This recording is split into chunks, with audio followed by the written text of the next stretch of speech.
This is a beautiful life you give. You're the reason for every. Hi, everyone, and welcome to Insight into Healing. I am Alexa Servodidio. I am your host. I just want to thank everyone so much for listening tonight. This is Life Omni Radio at WLOR.net. Tonight we have a very exciting show. I have a guest host, Stephen Deloria, with me. He's a former law enforcement official. He has over 20 years of experience in dealing with domestic violence, online dating, online stalking, and he's also been studying human behavior, human psychology, and profiling. Welcome, Stephen. Thank you for coming to the show. Well, thank you for having me, Alexa. It's nice to see you. It's very good to see you. Well, we have a lot of interesting questions tonight. Some of them will kind of lead into other ones. They're all sort of connected. There's a lot with some domestic violence, internet stalking, orders of protection, and how to go about that. So we can definitely start getting into that. Let's get to our first question from our listener. Dear Insight into Healing, my boyfriend is very jealous.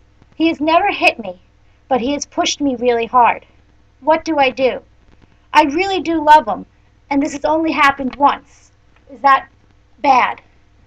Well, first thing, I would say this is a pretty serious question. Yes, it's very serious. Of course it is. I mean, usually when it gets to the point of physical contact, there probably were a lot of signs prior to the pushing that if you look back, if she looks back, the girl asking the questions, you will see that she probably fits a lot of the criteria as a victim. Mm-hmm. And I know a lot of people, especially if you're younger, if you're in your teenage years, you think, so, you're in high school, my boyfriend didn't mean to, he pushed me or he pulled my hair. But that's usually what I found from my professional experience, and also my specialty is domestic violence, that's usually the beginning, and that before that, there's been other things that maybe aren't so prominent. Maybe he doesn't let you talk to your friends long time on the phone, or he gets controlling about where you go at night. And I think at first people think, oh, he must really like me, or they kind of are flattered about it. But I think through time, those can turn into some pretty dangerous things. Sure, those very behaviors that you find flattering, caring, over time, you'll find that they're actually confining. And it starts a cycle of abuse, the jealousy, the looking in the phone, going out to the supermarket for 10 minutes, not coming back for a half an hour, having to be questioned like a criminal. Where were you? Who were you talking to? How come it took so long to go get a quart of milk? Or how long to, why were you going so long? And now you're on the defensive, and now you have to start answering for your whereabouts. Mm-hmm. And I think also it gets to a point where do you really start defining what is, sometimes we're all human, we all get insecure, we all get nervous about things, especially when we're dating someone, it happens. So when is it just natural to when it starts becoming, this is something serious? And I know a lot of times like, oh, it's just, this is what's going on, but it's really being, hey, if you're starting to have thoughts about this could be a sign that your gut is telling you. If you have to, start looking up on the internet, what is domestic violence? What is jealousy? What is controlling behavior? If you actually have to get up and start researching what it is to see if you fit the criteria, more than likely you do, or you are on your way to fitting it. A lot of people, because they say, oh, well, he loves me, he cares for me, he wouldn't do anything to hurt me, he had a bad day at work, they start making excuses. If you start making excuses for somebody's behavior, again, think twice about it. Maybe start writing a journal. Start writing the dates and times when something happens, when he asks you about who you're on the phone with, or who you emailing. Start writing this down, and then go back to it in a month later, and you say to yourself, hey, wait a minute, there's about 30 times in a month that this guy is on top of me every 2 seconds. And that really gets stifling. That really starts reinforcing a pattern. So, because I know sometimes we tend to forget, or we tend to make excuses. And by you saying right on paper, wow, last month he asked me 10 times this day, 20 times this day, and then you start seeing the escalation. Right. It's something, and also it's great documentation to have, if God forbid something else. If you need to pursue it. Now, a lot of times an abuser will equate jealousy with love. I only do this because I love you, I care for you, I don't want anything to happen to you, but they blur the line between jealousy and love. Jealousy is not love, love's not jealousy. It's basically control. You're mine. If I can't have you, nobody else will. I need to know where you are. I need to know what you're doing. Don't trust anybody. Your friend, I don't like this friend. I don't like that friend. Mm-hmm. And they start isolating. And that comes right through the abuse cycle wheel. Number one that I have on my page from Silence Hides Violence information. Number one is isolation, controlling what the victim does, who they see, and talk to, where they go. Intimidation, putting victim in fear by using looks, actions, gestures, a loud voice, smashing things, destroying victim's property. Right. These are all things. And a lot of time, the abuser will start accusing the victim's friends and family of being troublemakers. Why are you telling them our business? And why are they interfering? This is us. You know, whose side are you on? My side or their side? They try to control. They try to isolate. Any problems they may have, they start blaming anybody but themselves. Well, it's also putting that wall up so then that the victim will not contact that person anymore and then start believing everything that he says. Because when you start isolating and not around other people, friends, family, people that can support you, you know, even though no matter how strong you are and how smart you are, it starts becoming very emotional abuse. And it, with the ideas of it breaking your spirit and breaking you down to the point where you don't, you know, this goes later on, but I mean, if you've been in it, you understand that it gets to the point where you start to doubt yourself, you don't trust what you feel, you don't trust what you think, and this person becomes everything to you. Well, that's basically the goal, that this one person becomes your only go-to person. That's the isolation. Don't go to your friends and family and ask them questions. Ask me. Mm-hmm. That's the isolation, where the victim will have only the abuser as a source of everything, basically. Mm-hmm. If that makes any sense. No, it does. And what I found interesting here, it said smashing things, destroying property. In my practice, a lot of times when I'm doing a mental health status exam or an intake, one of the questions is, are they a danger to themselves? Are they dangers to other people? And are you a danger to property? That's, I know people sometimes don't take it that seriously, but it's pretty serious if someone's smashing their radio or kicking their walls or punching their closet. I mean, that's a sign. That's not saying, oh, well, at least he's taking it out in that. No, going to take a martial arts class or working out or going running is expressing, you know. The property is basically an extension of the victim. Mm-hmm. So it's not so much that you're cutting a tire, you're cutting her tire.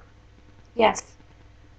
And it's a form of control and also intimidation.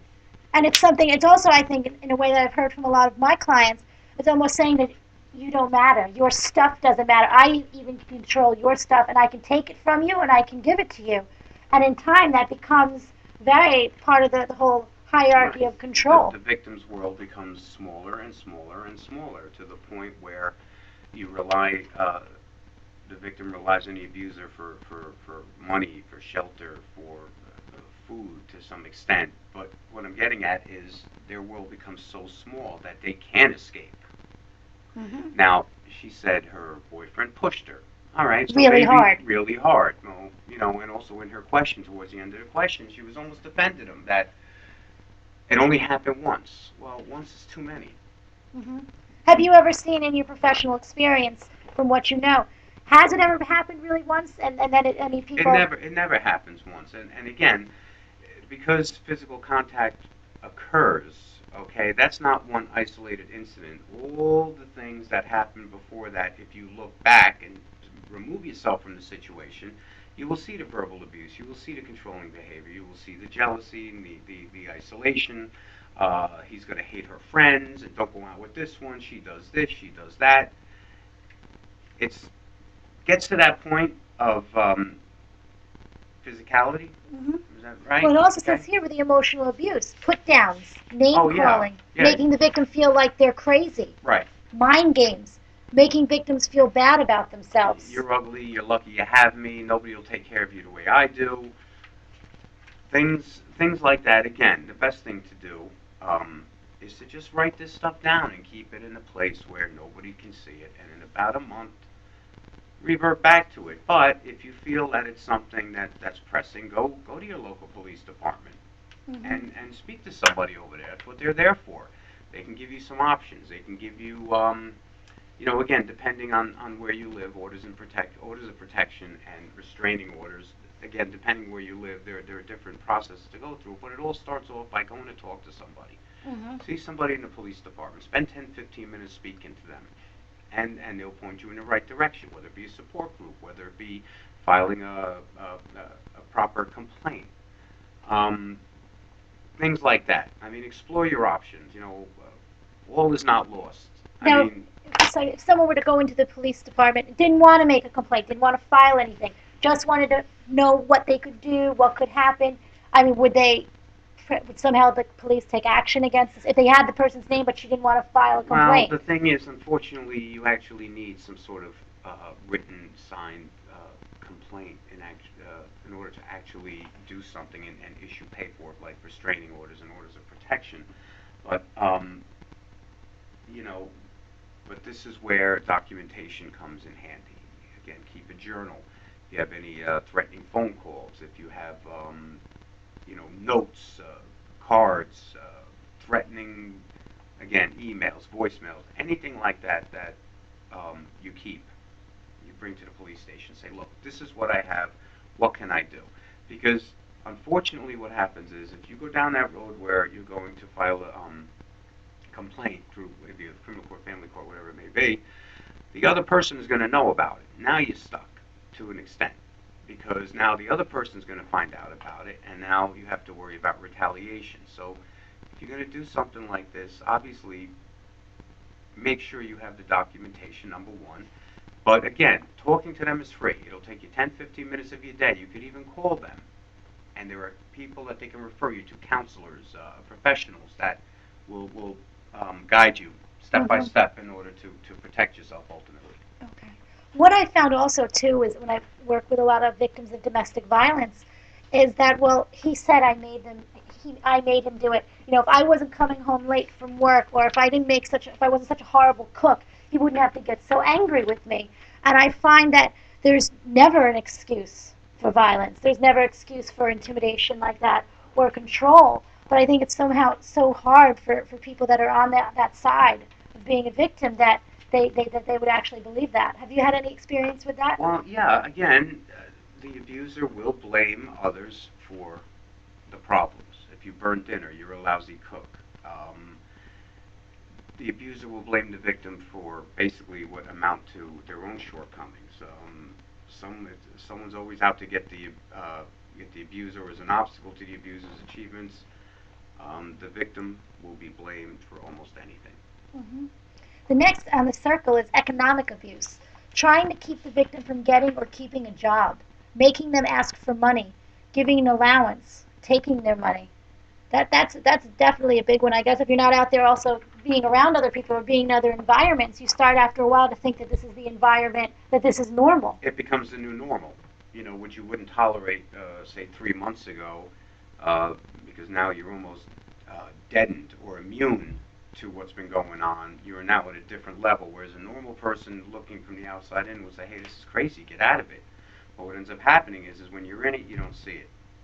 Only when you remove yourself. And again, the economic, giving an allowance, controlling the finances, again, it's another form of control. And I think also sometimes people feel like, well, if I go get help, I don't have the money to pay for therapy. I don't have the money to see, I don't have, some people don't have health insurance. But there's always a way. There's a way, Medicaid, there's different government programs where you can get insurance. There's a lot of therapists that do low pay, sliding scale. So please don't let it, even though he's in control of the money, there's different ways of finding, especially if you contact a domestic violence hotline or a domestic violence shelter or a program. They're very familiar with this, so they would probably understand that you don't have money, you can't pay for this right now, you can't. But to make sure that that's not one of your barriers, that you're able to know that there's people that are out here that will definitely assist you with that. It doesn't cost anything to make a phone call. Yeah, and just I think that's what it's making sure you break that cycle and reach out. The next one is sexual abuse, making the victim do sexual acts against their will, physically attacking the sexual part of their body, treating victims like a sex object. Again, that's kind of dehumanizing them. That's humiliating them, also making them feel like they're nothing. So once you start feeling that way about yourself, it's a tough way to start standing up for yourself. Right. Well, again, the male abuser will often see women as inferior. responsible for, menial tasks, stupid, unable to be a whole person without him. And again, they will denigrate their bodies. They will say you're ugly, you're fat. Again, it's another form of abuse that, again, is going to end up the same way. The next one is using children. Making the victim feel guilty about the children, using the children to give messages, using visitation as a way to harass the victim.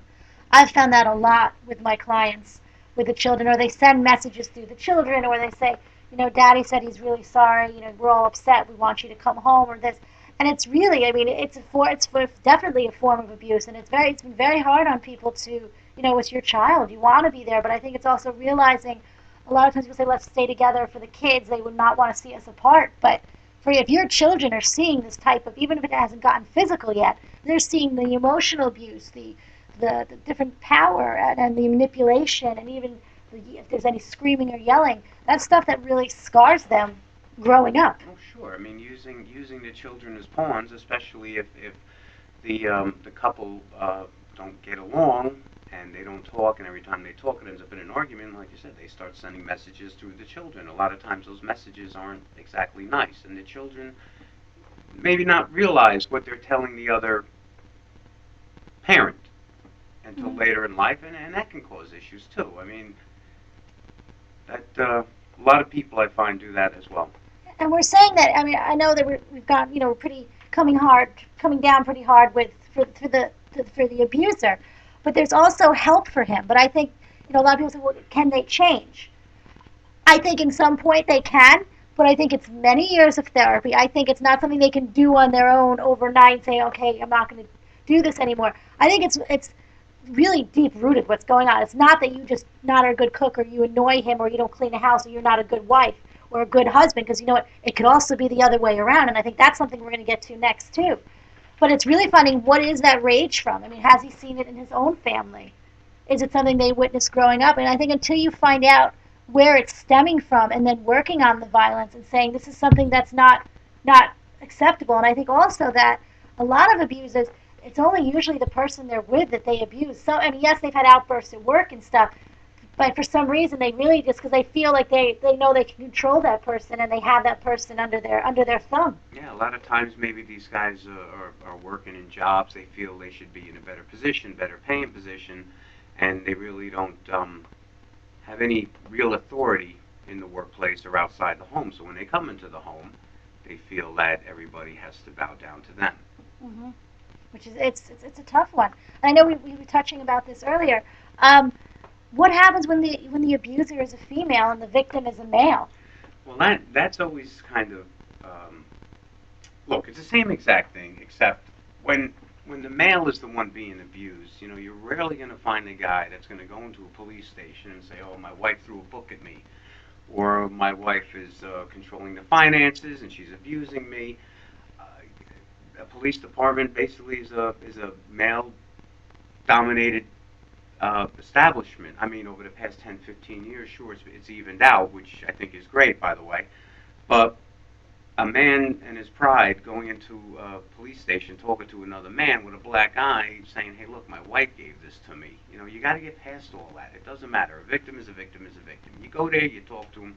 They're reasonable guys, and then you go from there. Again, you have to report it. You have to document it. Have something to go there with something. And I think it also gets to the point, it's not that by you going there you're saying that she's stronger than you, if that even comes into the equation, or that that you allowed this to happen. It's the same thing as if it would be woman, man, woman, is that this person is an abuser, and it's control, and it doesn't make a difference who's a man, who's a woman, who's stronger. It's a lot that's going on with the emotional abuse, because I find most of the time the physical abuse and emotional abuse, especially physical, the emotional abuse is there. Of course, it's intertwined, and again, there's stages, as you know, verbal, physical, then serious physical. It just goes on and on. I mean, a lot of times, most times, I would say it doesn't end well, but a lot of times it's so hard to leave. These people have a hard time leaving. Their finances are interconnected. Maybe they share they share an apartment or share a home, share a car. If you're going to remove yourself from that situation, be prepared. That it's not going to be easy. It should be easy because nobody should have to stand for that sort of thing.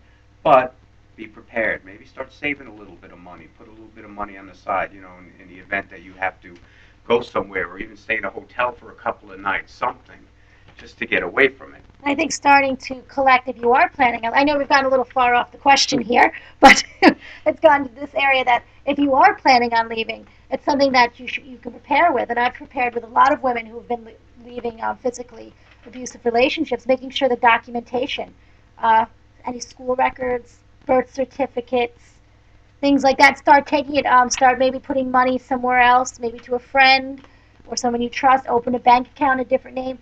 So you're kind of prepared when you do leave that you have the backup. And the money, it's easier said than done, because if you are in that situation where they are controlling everything, they're going to wonder where that extra $20 went, $50, $100. But again, you find a way to do it. Yes, and there's definitely a lot of hotlines and shelters in your area that you can look into. So if anyone listening has any type of shelters or hotlines they would like to share, please private message me, and I will definitely put them up on the site. The next one is making and or carrying out threats to do something to hurt the victim emotionally, threatening to take the children or commit suicide. The suicide is a huge one. I've had a lot of clients who've had that where if I leave, he's so upset, he said he's going to kill himself, and I can't live with that on my mind that because I left. And I know it's hard. I mean, I think it would be horrible to know that your loved one would commit suicide even if he is abusing you. But I think you really look at, you know what, it has to be your life. I mean, this is something that's not, by staying, you're not going to break the cycle. Again, what they do is they will threaten to kill themselves, and you are making me do this. If you were this way, that way, another way, I wouldn't have to do this. It's you, it's not me. Again, it goes back to the same thing. It's the victim's fault.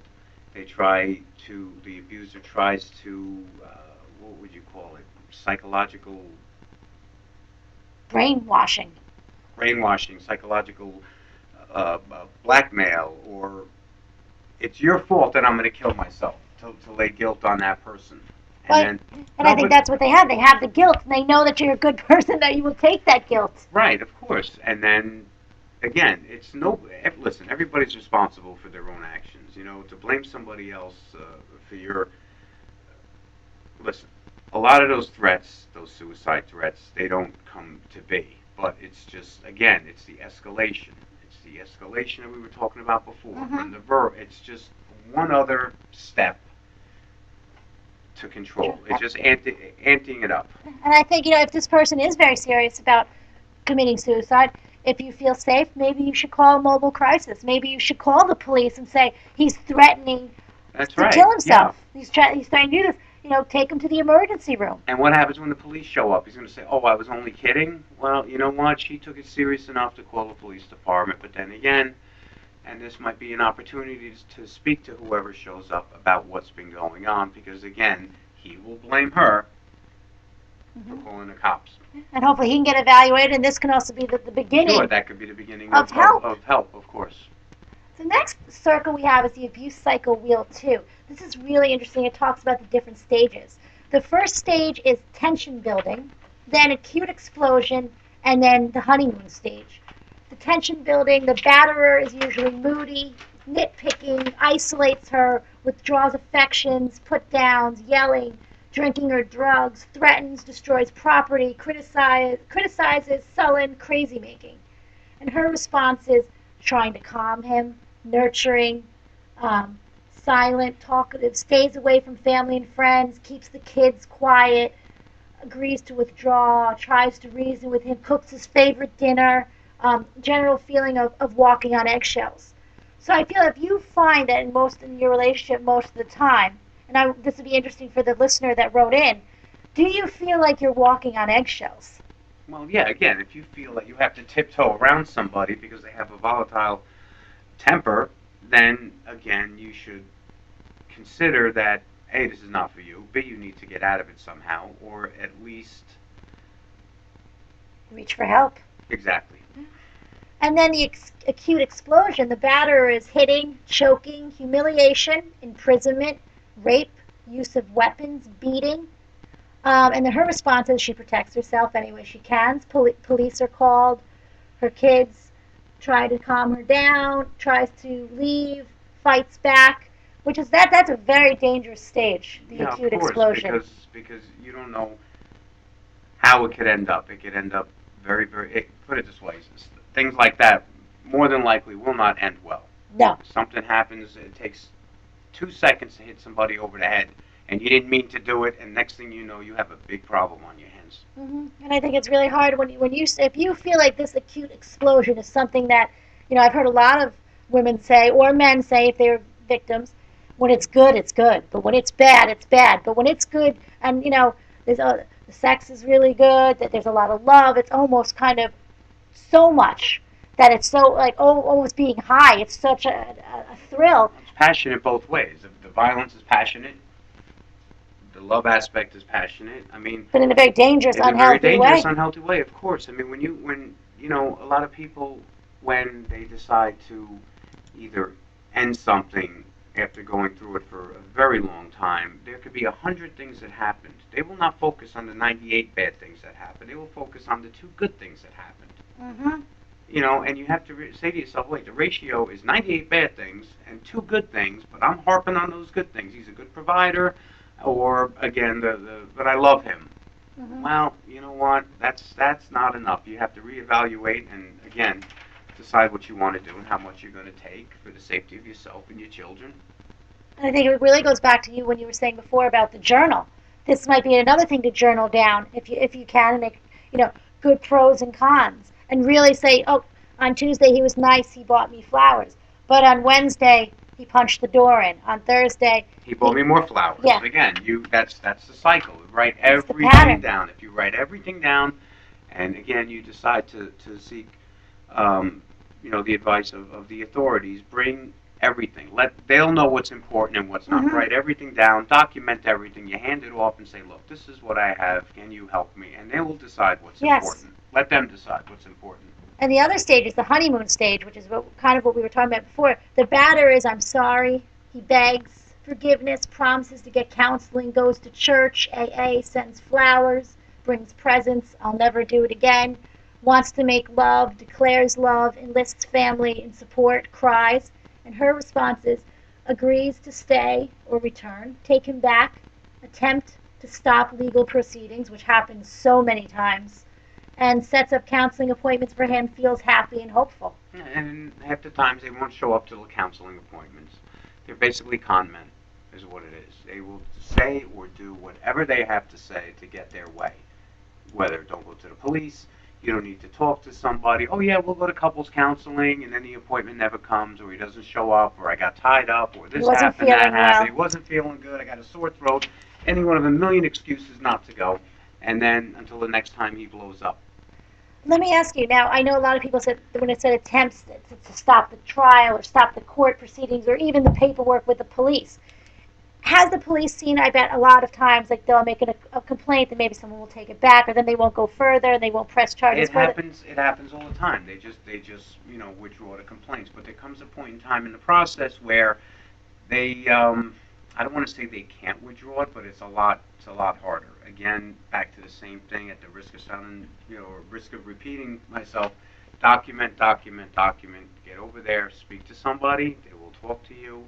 They will point you in the right direction, and then there are specialized professionals that'll tell you exactly what you need to do. Because once it gets to a certain point, again, you don't want him finding out prematurely. You have to be prepared to get up and go, because you don't want to walk into a bad situation, because it'll just bring you right back to, why'd you do this? It's your fault. You misunderstood. It's all your fault. Why'd you do this to me? Why are you doing this? I give you a car. I give you a home. Goes into that whole circle. It's the whole, well, it gets the whole exhausting thing again. and it breaks you down. Now, the point is not to interrupt. The point is to get out of it before it gets to that point, because if you can get out of it sooner rather than later, you will save yourself aggravation, you will save yourself the grief, the heartache, the turmoil, and you may save yourself your from life, physical injury. And your children. Exactly. Should a woman or a man, a victim, be embarrassed if they've gone in a couple of times and take things back, and then they want to come in? I mean, I know a lot of people say, I'm embarrassed, I withdrew, or so many times the cops are probably mad at me, I don't want to go to the court. No. Or I'm going to get punished, or they'll have like... No. Just again, just go through it. to the extent you feel comfortable. Nobody's going to talk you out of it. Nobody's going to talk you into it. But if there's something there, they're going to say, look, this is what you need to do. Fill out this paperwork. Fill out this documentation. They will be served a copy. The other party, and just start healing. These are some of our other listeners wrote in. Mary Kay wrote, I agree, leave. Get out now while you can. It starts out small, but will get worse and will happen again. Lucretia wrote, leave. It will happen again. John Signorelli, leave him. From my experience at work on jobs that I handled, once there is any physical contact in any harmful or malicious way or manner, it'll only get worse. If not tomorrow, then next week, a year, 5 years from now. It's bound to happen. Sure. Yeah. It's a cycle that only the victim is going to be able to break it.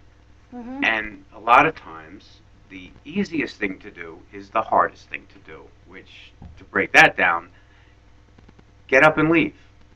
Easier said than done, but it's the easiest thing to do. But it's such a difficult thing to do, especially if your finances are intertwined, your living conditions, your transportation, Mm-hmm. your job, whatever. The easiest thing to do. And it's hard to leave also being scared of retaliation. Well, of course, but you know what? Better to live a mile away and worry about retaliation than being in the same room with somebody. Because one thing you can know is if you stay in the same situation, it's only going to get worse. Right. The chance of leaving, there's a chance it could get better. I know it's like lesser of two evils in some class because a lot of times, men really retaliate or the abuser really comes out and finds you, and it's hard work to keep them away. But I think in the end, it's really don't give in and to really kind of stand up for yourself and try and get out there and there's stick to your help. guns. That woman who wrote in about her boyfriend pushing her, if she sits down one night and thinks about it, she will see easily 2 or 3 or 4 of the things we had gone over that have happened to her. Maybe she didn't even realize it. Maybe this will clear it up for her and she will realize that let's just end it now before it gets worse. Yes. So please, listener, let us know what's going on. Keep us in touch. Our next question is, I've had a lot of trauma in my life. I feel angry all the time. I try to manage my anger and stop myself from snapping at others, but it's getting really difficult. What would you suggest? My first suggestion would be definitely to get therapy or speak to someone about what's going on when you said there's trauma. I know sometimes things have happened when we're younger and we feel we're older now, we're in a better place. Why does it still keep coming up? Why can't I just get over it? And it's not about that. When there's been trauma, there's been things going on, it sits with you no matter, it doesn't mean you're weak. It doesn't mean you don't have the skills to grow. It's trauma. And what I found in my professional experience is if you don't address it, anything like anxiety, depression, anger, this is the big one, that it will show up in other areas of your life. I'm not sure if this listener listened before when we spoke about anxiety. Yes, you might try to curtail it and avoid different situations, but it will go to other situations and kind of build and build. And I think also to look at what is that when you mean you're snapping at people. Is it verbal? Are you starting to get physical? Are you damaging property? And I think really, one, look for the therapy about, I think addressing the trauma. And 2, figuring out with the anger, is it to a point where it's uncontrollable? And really sit with yourself. Do you feel honestly that you might hurt yourself, that you might hurt somebody else, you might hurt the family dog, or you might hurt some property? Because I know sometimes people say, "Oh, I just broke a chair," or, "I pushed the dog." That's very serious things, and that should not be taken lightly at all. That should, you should really kind of take a personal inventory and a check on yourself and saying, how many times am I angry? Am I snapping out at others? Is it ruining my quality of life? And being able to really be honest with yourself. And I know it's hard. Sometimes the anger is used as a defense for the pain, for the trauma. It's sometimes safer to be angry than to really understand, not that it's able to understand, but to process whatever trauma. I'm not sure if it was physical trauma or sexual trauma.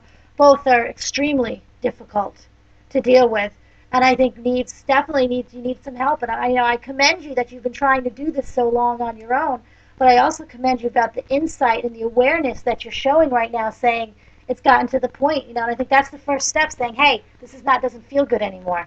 Well, admitting, again, like anything else, admitting that you are angry or you have a problem is the first step. If you recognize, that you're having a reaction to an overwhelming event that may have occurred in the past. It's common. You know, you have to just get the proper tools to control and manage your reaction. That's what makes the difference. And I think it's taking responsibility too for your actions, and it's not blaming you for the trauma or anything that happens, but we're all responsible for how we react to things. And I know there's a lot of things that have happened that it could be really horrible, but I think it's also taking the time and saying, you know what, I don't want to be like this anymore, and I want to move forward. So one, try and get some therapy. Let's try to figure out what is this anger stemming from, and resolving the trauma and trying to really explore the trauma. And then, is there a possibility we might need anger management? And there's tons of groups for it. There's tons of groups you can look up in your towns, in your states. They will have anger management. There'll be different classes you can go. You can go in groups. And I've had a lot of clients that have done anger management and really, really notice a difference. And I think it teaches you daily skills for anybody, how to kind of talk yourself through situations and to handle things and being able to kind of process. And I know anger is tough. When sometimes we get angry really quickly, it's hard to kind of say, okay, wait, am I doing the right thing? But maybe taking some time now until, if you seek therapy or if you're going to go for anger management, when you feel really angry, like you're going to snap, or to kind of identify in the beginning what situations. Journaling, again, as Steve said, I find journaling is one of my biggest things to do. Write down, if you can, what day you snapped. What were you doing that morning? What were you doing before it happened? What were you doing during it happened? What were you doing after? What were your thoughts? Even if they don't make sense and you just kind of write down like half sentences and jot down bullet points and go back to it later, because it's hard to process when we're in that kind of fight or flight mode, to kind of really rationalize. But to be able to write it down and look at it later, then you will start building the tools. I mean, it's not going to happen overnight. It's going to take time. So don't be hard on yourself. It will take some time. But once you start realizing what are the events, what are the triggers, then you can say, what about going to that supermarket really upsets me? Or what about when someone doesn't call me back, it sets me off? Or when my boss questions me about something, why does that do it? And then also I think relating it back to the trauma and finding that. Steve, you have anything on that? Well, again, just to repeat what you said, try to identify the related emotions that may be fueling it. Is it sorrow? Is it fear? Finding appropriate outlets for these, emotions. Grief counseling, if it's from that, you have to try to understand that it's not just the actual event that drives your anger, but how you think about it. And I think it's again, not isolating yourself. I think that's one of our big keys in some of these questions and things we've talked. Make sure you don't isolate yourself. I know it's a big thing. You want to do it on your own. We don't like to ask people for help, but sometimes it's what we need. Everybody needs a support system and somebody to bounce ideas off of. Let's go to our third question. What is internet stalking? Now, Steve, when we have internet stalking, is there a difference now? Because I know it's in the beginning there wasn't that much on it, but I'm wondering through the years in technology. Internet. We're talking, what's on the internet, emails, Facebook. I mean, there's so much social media. What's happened over the years, like I said, with the social media, everybody's names are on Facebook, first names, last names.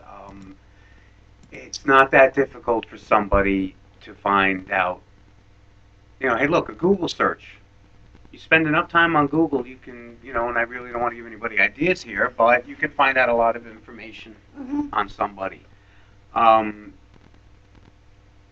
stalking online, cyber stalking, I guess there's a term for it now, would be almost like in real life. They're sending you emails. They're following you into chat rooms. They're picking on you, so to speak. I mean, it's still a new medium for the most part. Been around 10, 15 years, and they're still trying to figure out how to navigate the laws and rules. I mean, you could be talking to somebody that's 3,000 miles away.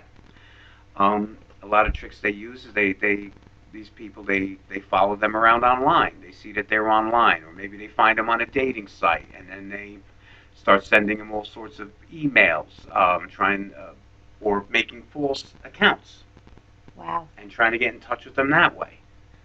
What do you do if someone have you had any experience if someone made a false account in your professional life? Again, with the technology, fortunately, works both ways. I mean, again, if you feel that you're being stalked online or you're getting unwanted emails, look, you could always block. You could always just block the person. There are ways to block people. Say on Facebook, you just go to your settings and you can block somebody. Will that stop them? Maybe yes, maybe no. They may find another avenue.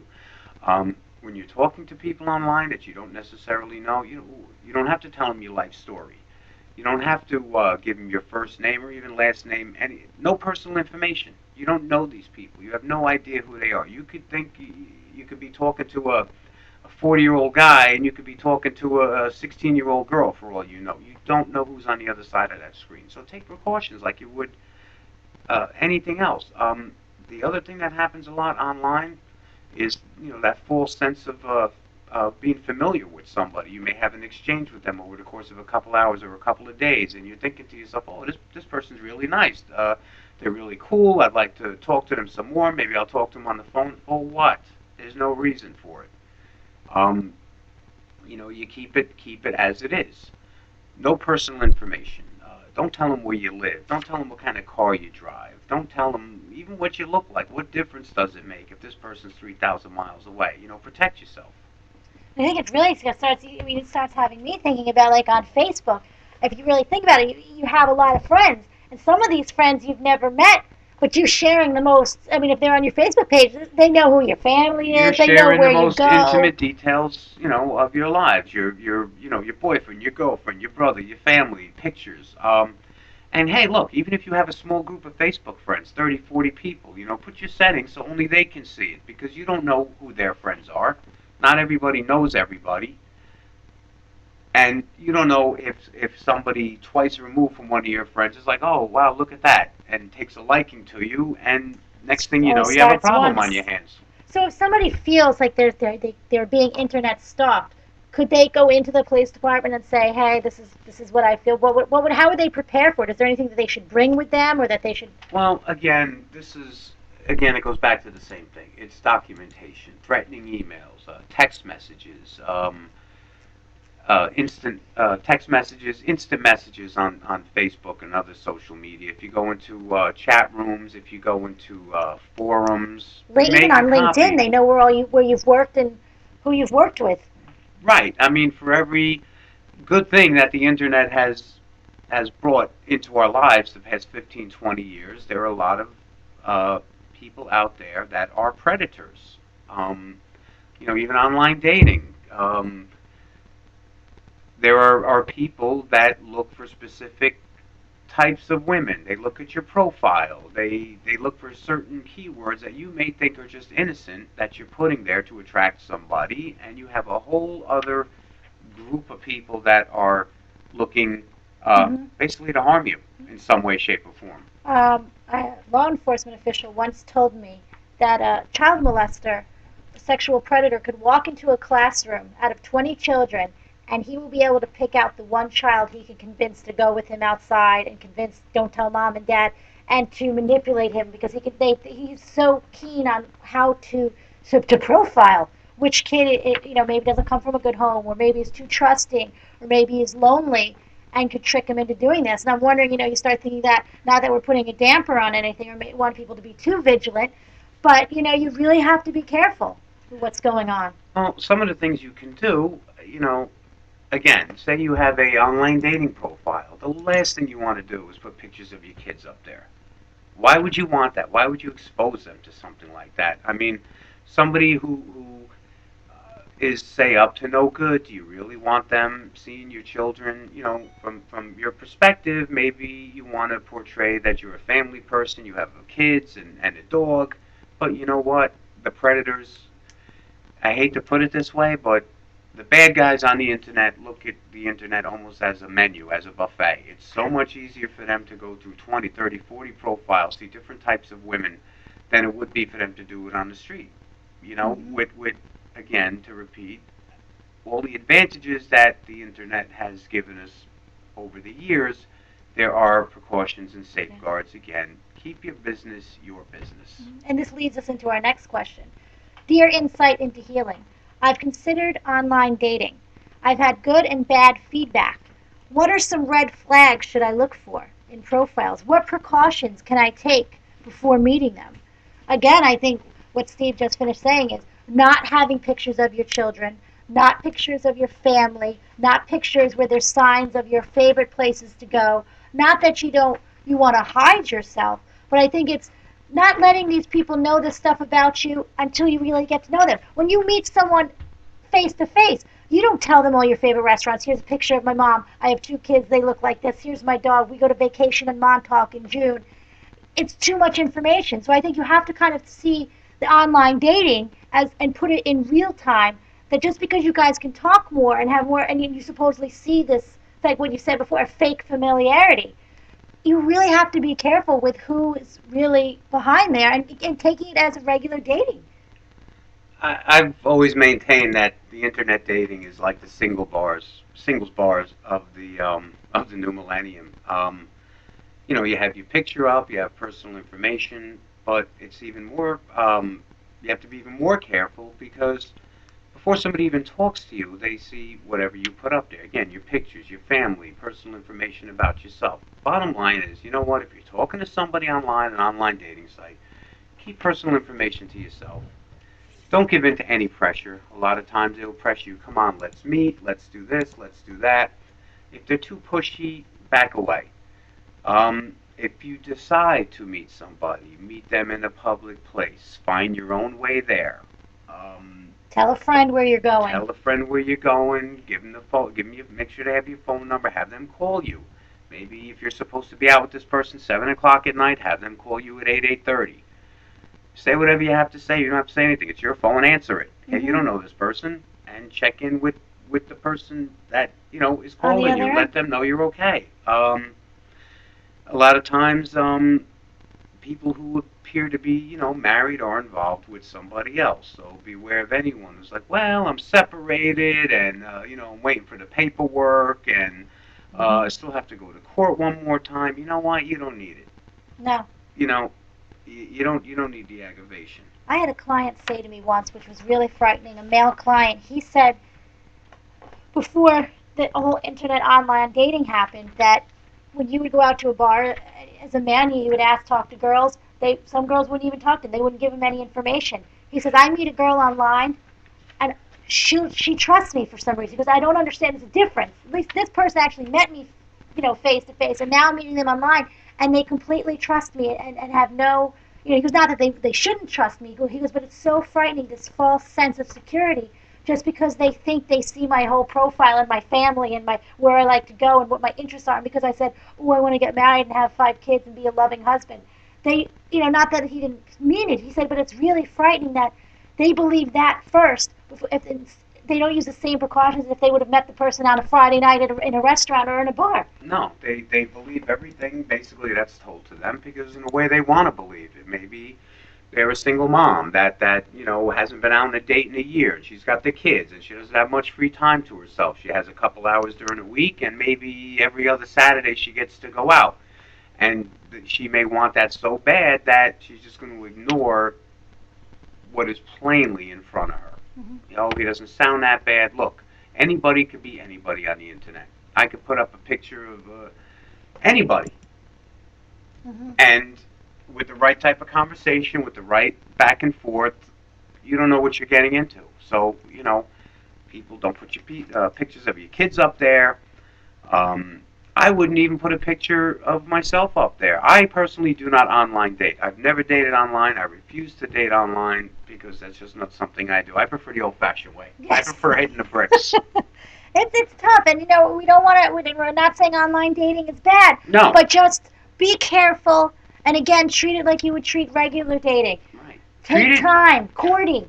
Right, courting the old-fashioned way. But then you got to be careful, because there's another thing, because what used to be courting is now considered stalking in some states. So you have to be careful. Oh, wow. You don't want to be throwing rocks at anybody's window at 2 o'clock in the morning. That will be a totally different show.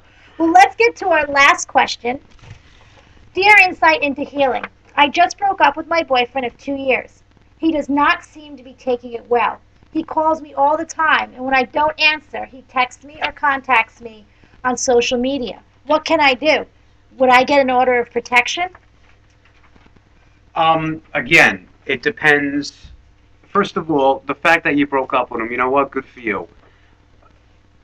If it's not working out, it's not working out. You don't want to go down that road that maybe some other people aren't not as fortunate as you are going down with the abuse and the stalking and all of that. However, look, you break up with somebody, there's going to be some back and forth. Me personally, I always thought the first breakup never sticks. There's always some back and forth. But if it gets to the point where he's showing up at your job, um, he's showing up at your house before or after work, or he's showing up at a bar or club or restaurant that you used to go to, now you have to say, look, it's over with.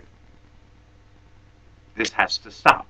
If they're a reasonable person, they'll understand, they'll heal up, get help, whatever they have to do to get through it. But if not, and we go back to question number one, again, document it, protect yourself. Even if he's not saying anything, even if it's, hey, what's up? And then 2 hours later, hey, why aren't you answering me? Then he answers your phone and starts having conversations with your voicemail. You ever have that? Somebody you don't want to talk to calls you 6 times and leaves like 15 minutes of voice messages on your machine to have a one-sided conversation. It's harassment. Basically, that's what it turns into. When it gets to that point, again, you can take action. But the fact that you got away from it makes it a lot easier than if you were still in it. So do you feel, I mean, I know that, would you get a restraining order before an order of protection? Because I know that I get, sometimes there's a difference. Again, it's a double-edged sword. To go back, you would follow the same steps as we had spoken about previously. Document everything. If you have something, listen, if you don't want anybody contacting you, basically send them an email. Do not contact me again. That's all you have to write. Nothing more, nothing less, and keep it. And if they contact you again, you do it one more time. Do not contact me again. You save it. You bring it to the local police station. You say, look, I don't want this person contacting me anymore. I told them numerous times, and yet they persist. And they will point you in the right direction as to what your options are. How long would it take to get an order of protection? Is this something you have to go to the courts? You go to the police station first, or the Restraining courts? orders of protections are different, but I know that temporary ones could be issued if it gets out of hand. But again, you go because the laws change constantly. It depends where you live, but they all basically start out the same. You go to your local police station, you speak to them. Again, they're decent guys. That's what they're there for. And they will point you in the right direction as to what you need to do, what you need to provide, and they'll handle it. And I think also for this listener, he said he doesn't take it well. It's saying, what is it? How is he not taking it well? I know he's been contacting a lot, but I mean, if there's any chance of that your safety is being questioned, then I think it's definitely to contact the police and to move forward with it. Sure, when it gets to that level. I mean, look, people break up all the time. They go sit home. They hole up with pizza boxes and Chinese food boxes and a couple 6-packs of beers for however long, and they get through it and they move on. But after a couple of months, if it persists, now you may have a potential problem that needs to be addressed. I think it's also notifying your friends and family that are on the social media that you're blocking him and that they should probably, I know a lot of people don't want to get involved in that, I don't want to upset him, but I think it's really getting your support group involved, saying, listen, you need to block him. This is what's going on. And if he still keeps contacting or escalates, then I think it's saying, you know what, this is pretty serious. This is not a regular, he's not taking this as a regular breakup. Right, exactly. And again, it goes to the same thing. Yeah, and I always think safety first. Well, I have an exercise that I put on the page a couple of weeks back that I just wanted to go over. It is a couples exercise from Short-Term Couples Therapy, 2nd edition, the Imago Model in Action by Wade Legault. It's the parent-child dialogue, but it's actually between the couple. Ask your partner the following question and listen with empathy. I am your mother, father, significant caretaker. What was it like to live with me? Then ask, I am your mother, father, significant caretaker. What did you need from me that you did not get? First, one partner talks to one parent, and at another time talks to the other parent. The receiving partner is an empathetic listener. Do not ask questions other than those above. Questions pull people out of their feelings and into their thoughts. You want to listen empathetically to your partner's words and feelings. Then switch roles. Spend about 20 minutes talking to each parent. I think this is definitely a great exercise for a couple because I think it also goes through what we're saying and what we're hearing, what we're listening to, and it goes through the different stages of how we listen and how we were listened to when we were younger, and what did we get when we were younger, what did we not get when we were younger, and how do we bring it into the present relationships of today.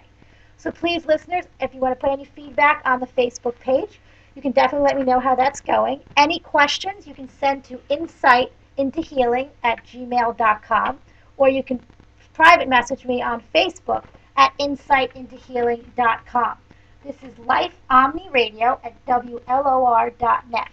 What I like to do at the end of each show is to read a positive quote or something that a guest or the host feels comfortable with. And Steve, please read yours. Oh, mine. Mine is the best revenge is massive success. Wow.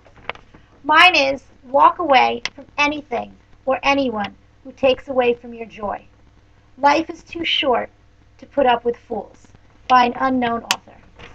Again, everyone, thank you so much for listening, and thank you so much for being here with us. And Steve, thank you so much for coming on the show. Oh, thank you very much for having me. It was a pleasure. And we would love to have you back. I would love to be back. Just let me know when and where. Okay, maybe we can get into some more of the different things of the court and police and laws and move forward. So again, listeners, if anybody has any information that they would like to ask for Steve, please again email it to us at insightintohealing@gmail.com, or go to Facebook and like our page, Insight into Healing, on Facebook. Thank you, everyone. And the song that was on in the beginning is Every Good Thing by the Actors, and it will be finishing us now at the show. Good night and God bless.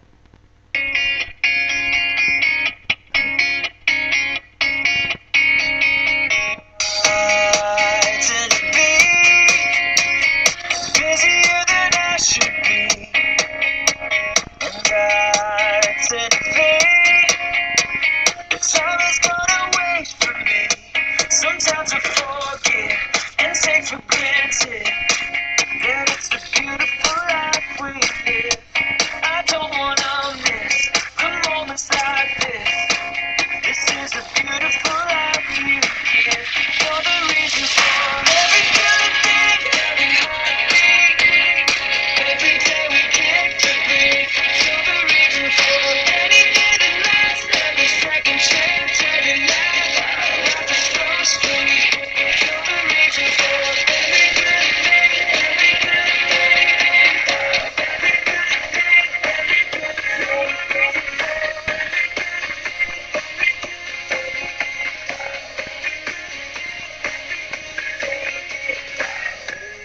There will be days that give me more than I can say, but I know that you always make beauty from my heartache. Don't wanna forget or take for granted that it's a beautiful life we live. I'm not gonna miss the moments like this. This is a beautiful life you live. You're the reason for every good thing, every heartbeat, every day we get to breathe. You're the reason for anything that lasts, every second chance, every night. Life is so sweet. You're the reason for every good